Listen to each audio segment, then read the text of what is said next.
Most of the shots were done by an LA company called Lola that specializes in digital plastic surgery. The technique involved here to shrink Chris Evans in all dimensions. Chris Evans declined the role 3 times before accepting the part. After that, he had a meeting with the director and the producers who convinced him to take the role. In the exhibition, there is a mannequin in a red jumpsuit under a glass dome.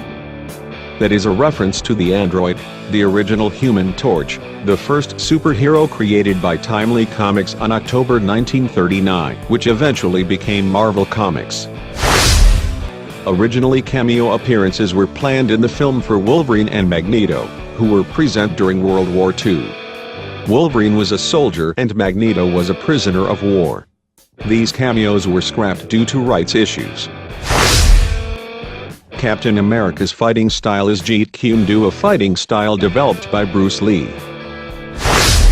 The wall art hiding the Tesseract at the beginning of the film shows the World Tree, the same concept design that Thor shares with Jane Foster in the movie Thor. Chris Evans was paid $300,000 to play the title role.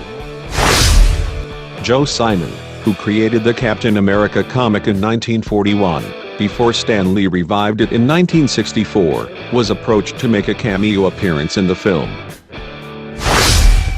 This is Chris Evans' 6th comic book movie after the 2 Fantastic Four movies and Push, 2009, The Losers, 2010, and Scott Pilgrim vs. the World, 2010. He also voiced Casey Jones in TMNT, 2007, also based on a comic book. Stan Lee, the chairman of Marvel Comics, has a cameo. He is seen as a general in World War II, saying he thought that Steve Rogers would be taller. The Captain America comic book shown in the movies bears the cover of the actual first Captain America comic released in 1941. To prepare for his role as Bucky, Sebastian Stan watched many World War II films and documentaries, and drew inspiration from Band of Brothers.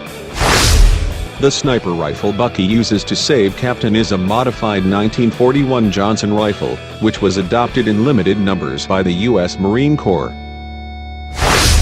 Howard Stark finds the lost Tesseract at the end, which leads him to creating blueprint designs about the cube's structure and overall power, which can be seen in a case of paperwork that Tony Stark looks through in the middle of Iron Man 2.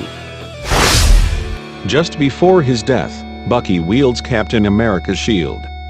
In the comics, when Steve Rogers was killed, Bucky took over as Captain America.